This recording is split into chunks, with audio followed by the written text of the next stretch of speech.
Jemi kthyer kështu sërish në studio miq të programit Familja 7. Jemi në serinë e pyetjeve nga zanafilla.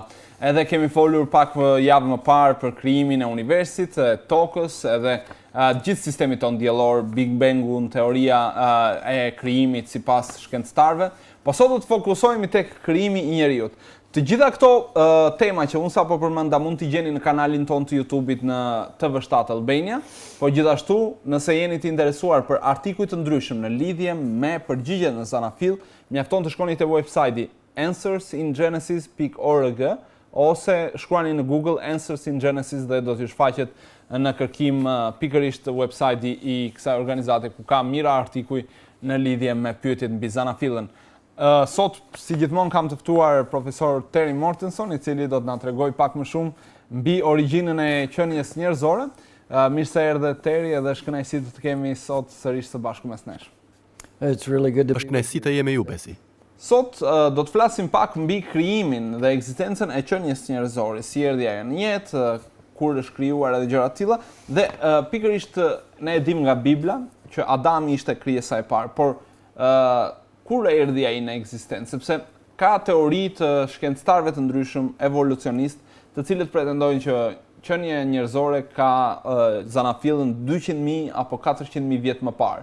Edhe kjo varet pastaj nga evolucionistët me të cilët ti konsultohesh.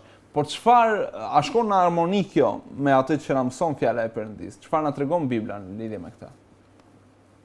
Well, the Bible tells us when God created the first man, and it tells us how. Bibla na tregon se kur e krijoi Perëndia njeriun e parë dhe si e krijoi burrin dhe gruan. Evolucioni thot se ne evoluam nga majmuni përgjatë miliona viteve.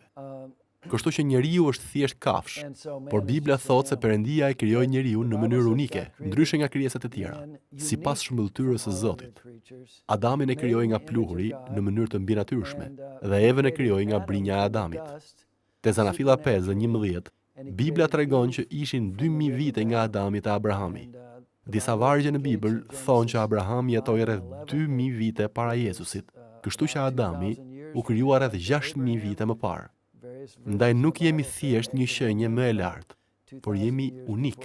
So Adam was made about 6,000 years ago. We're not just a higher animal, we're unique from the animals. Po distanca, se mbase ne kemi trajtuar në një pjesë të emisionit ton, në një nga serit që është kjo tema e diskutuar, 6 ditë krijim apo miliona vjet. Mbase Adami është krijuar shumë kohë më vonë pasi u krijua gjithë universi. Pra, nga momenti që është krijuar planeti Tokë deri tek Adami, sa distancë kohore ka qenë kjo periudhë? It was a little more than 5 days. Ishte pak më shumë se 5 ditë, sepse ditën e parë Perëndia krijoi tokën, më pas krijoi bimët, diellin, hënën, yjet, krijesat e detit, zogjt dhe kafshët e tokës. Në periudhën kohore të 6 ditëve, njeriu krijua ditën e 6, si krijesa e fundit dhe më e lartë. 6th day as the last and the highest creation. And there's good biblical evidence right in Genesis 1, as well as the 4th commandment in Exodus 20. Te zanafilla 1 te Eksodi 20, kur Zoti jep urdhrin e 4-të, kemi prova bindëse. Pra kemi prova bindëse që këto ishin ditë të mirëfillta si ditët tona sot. Dhe zanafilla 5 është interesante. Shumë njerëz nuk lexojnë më pas zanafillës 1. Por te zanafilla 5 thuhet se të gjitha ditët e Adamit ishin 930 vjet. Çdo ditë e Adamit duhet të ketë të njëjtën gjatësi, por kjo nuk ka kuptim. Prandaj dita e parë e Adamit ishte dita e 6 dhe më pas ai pati 930 vjet me ditë të mirëfillta. Years of literal days. Tani, për sa i përket ditës, ti e përmende pak që kanë qenë 24 orë ditë, një ditë normale, me lindjen e diellit dhe me perëndimin e tij, edhe Perëndia kur krijoi tha, edhe kjo ishte dita e parë, edhe çdo gjë ishte mirë kur krijua. Po duket sikur ditën e 6 kur u krijua Adami, ndodhin shumë ndodhi brenda një dite, brenda 24 orëve. A kanë qenë kështu, a ka ndodhur të gjitha këto që nga krijimi i Adamit? vënia e tij në gjumë, pastaj prej brinjës së tij formoi Evën, edhe të gjitha këto ngjarje kanë ndodhur brenda një dite të vetme? Yes, there's no reason. Por nuk ka arsye pse ditët asë kohe t'i shohim ndryshe nga ditët e tjera, sepse çdo ditë përfundon me një refren. U bë mbrëmje dhe u bë mëngjes. Dita e parë, dita e dytë, dita e tretë. Pra të gjitha ditët duhet të kenë të njëjtën gjatësi. Për më tepër, te Eksodi 20, vargu 11, në urdhërimin e 4 Perëndia tha: Në 6 ditë Zoti krijoi qiejt dhe tokën, detin dhe gjithçka që është në ta. Ai tha se këto fjalë janë baza pse izraelitët duhej të punonin 6 ditë dhe të pushonin ditën e 7. Të gjitha ditët e javës së tyre kishin të njëjtën gjatësi. Të gjitha ditët e javës së krijimit kishin të njëjtën gjatësi. And there's a famous Old Testament professor in the United States who was one of many who have argued. Në SBA kemi një profesor të famshëm të dhjetës së vjetër, që është një ndër profesorët që ka thënë: Në 24 orë nuk mund të ndodhin po aq shumë gjëra që ndodhen në 6 ditë. Atëherë çfarë ndodhi ditën e 6? Perëndia krijoi kafshët e tokës, krijoi kopshtin e Edenit, krijoi Adamin nga pluhuri dhe krijoi Evën nga brinja e Adamit. Ndaj pyes njerëzit se sa kohë i duhet Perëndisë për të krijuar të gjitha këto. Unë mendoj se mund të kishte bërë këto në 4 sekonda. Bibla thotë gjithashtu se Perëndia pa që Adami ishte vetëm. Sa kohë i duhet Perëndisë ta shohte? Pra, për gjëra që Zoti krijoi ditën e 6, do të thoshta se u deshën 6 sekonda. Atëherë çfarë ndodhi tjetër? Adami urdhërua të kujdese për kopshtin, ra në gjumë, u vuri nga një emër kafshëve, por jo të gjithë kafshëve. Adam fell asleep, and Adam named the animals, but not all the animals, none of the sea creatures, none of the creeping things, only land animals and birds, but maybe only the Jo krijesave të detit, jo bishave, vetëm kafshëve të tokës dhe zogjve, mbase vetëm kafshëve të tokës dhe zogjve që do të zbuteshin, që do të ishin pranë Adamit. Mbase nuk u vuri emrin çdo specieje, por mbas çdo lloji, qen, mace, elefant. Dhe atij nuk ju desh që ti mblidhte kafshët. Bibla thotë se Perëndia i solli kafshët e ai. If you were naming animals for 10 hours, you would realize Nëse do të vinit një emër kafshëve për 10 orë, do të kuptonit se jeni vetëm, që asnjë nga ato kafsh nuk ju përshtatet. Kështu Perëndia e vuri në gjumë. Unë i kam hequr të 4 dhëmballet e pjekurisë kur isha adoleshent. Dentisti më tha të numëroja deri në 10, por deri te 7 arrita sepse ai më dha një lloj gazi. Pastaj mi hoqi të gjitha dhëmballet e pjekurisë për 20 minuta. Perëndis nuk ju desh shumë kohë të krijonte Evën. Pra, mbeti plot kohë ditën e 6. So there's plenty of time in the 6th day. Pastaj le të shohim pak mënyrën e krijimit, se si Perëndia ka krijuar gjithë universin, gjithë krijimin e vet që na thohet në 6 ditë. Dhe pastaj të shohim edhe rendin, le të hedhim një vështrim të rendit sipas të cilit Perëndia krijoi, duke nisur që me ashtu si the ti krijoi në fillim tokën, edhe për ta mbyllur me ditën e 6 kur krijoi njeriun, Adamin dhe Evën. Midis këtyre ditëve, cili është rendi kronologjik në cilin janë krijuar gjërat? Ndoshta më specifikisht sepse atë që na tregon Bibla e kemi mjaft qartë mënyrën se si Perëndia dhe çfarë krijoi ai në çdo ditë.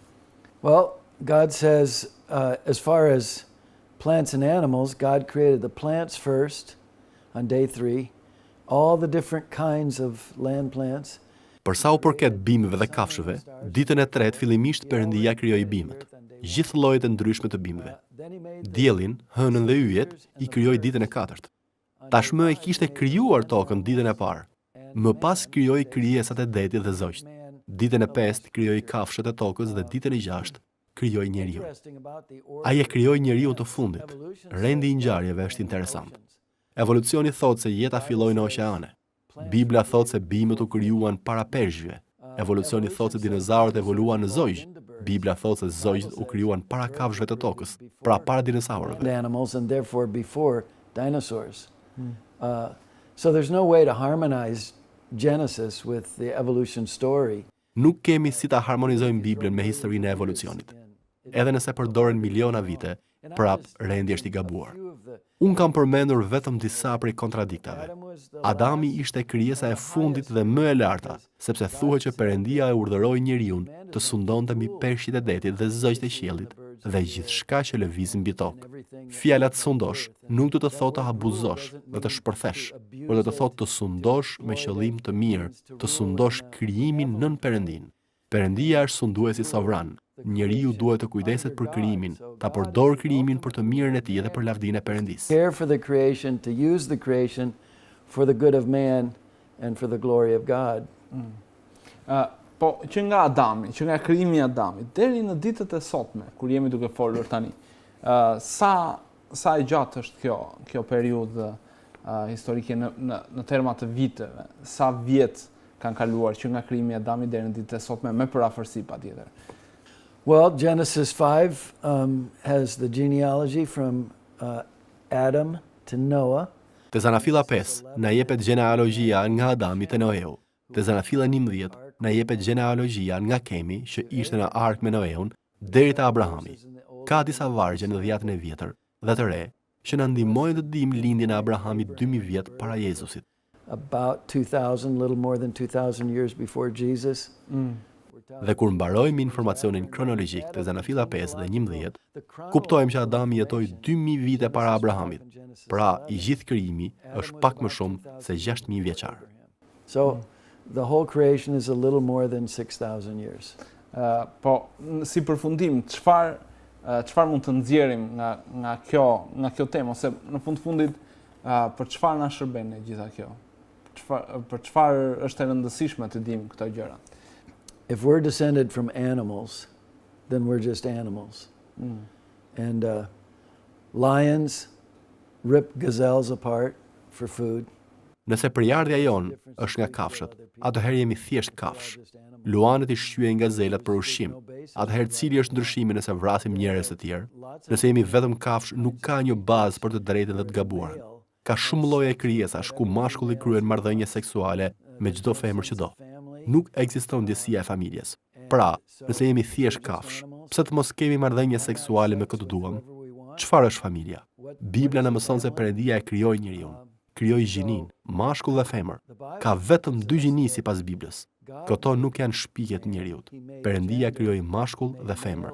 Shkenca nuk thotë se mashkulli dhe femra përcaktohet në ngjizje. Kur sperma dhe veza bashkohen, krijohet një djalë ose një vajzë. Perëndia krijoi martesën gjithashtu. Science tells us that male and female is determined at conception when the sperm and the egg come together is either a man or a woman, a boy or a girl. And then God created marriage. And he says marriage is one man and one woman for life. And he says Ai tha që martesa është për një burr dhe një grua për jetë. Te Zanafilla 1 kuptohet dhe në pjesën tjetër të Biblës na thuhet qartë që seksi është vetëm brenda martesës.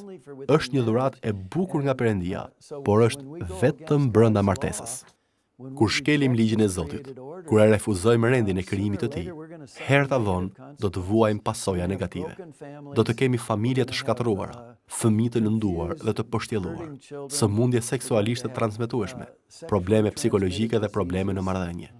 Fjala e Perëndisë na jep formulën për një jetë të frytshme dhe me mirëqenie.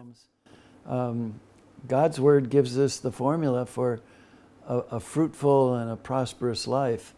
And so it really matters in terms of the moral issues that we're dealing with today. Këto kanë rëndësi në termat e çështjeve morale me të cilat po përballemi sot, me abortin, eutanazin, porçarjen në familje, divorcin, homoseksualitetin. Te Zanafilla 3, Bibla na thot gjithashtu se Adami dhe Eva mëkatuan kundër Zotit dhe kjo solli vdekje në krijim. Prandaj kemi nevojë për një shpëtimtar.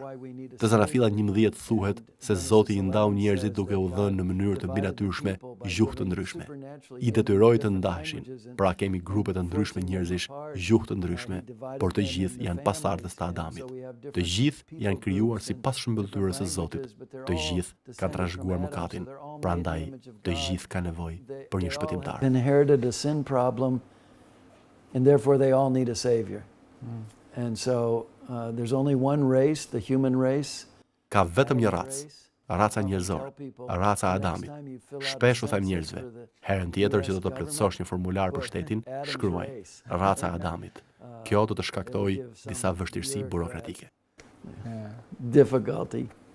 Të falenderoj shumë profesor që ishe me ne sot edhe na dhe një këndvështrim biblik të mënyrës se si Perëndia ka krijuar dhe të mënyrës së përsosur që ai ka krijuar njeriu sipas imazhit dhe shëmbëtyrës së tij. Great. Privilegj të jem me ju. Mbyllim kështu një tjetër seri interesante të këtyre pyetjeve mbi zanafillin që kemi nisur disa javë më parë, duke shpresuar që të keni marrë përgjigje të disa pyetjeve që mund të kemi pasur në lidhje me krijimin e njeriut. Kur është krijuar, sa e vjetër është jeta njerëzore në planetin Tokë, edhe se si Perëndia i ka krijuar në një rend kronologjik të ngjarjeve. Javën e ardhshme do të flasim pak më shumë për teorinë e Darwinit, për njeriun me prejardhje nga majmuni, siç shkencëtarët pretendojnë. Sa e vërtetë është kjo? Çfarë na mëson Bibla?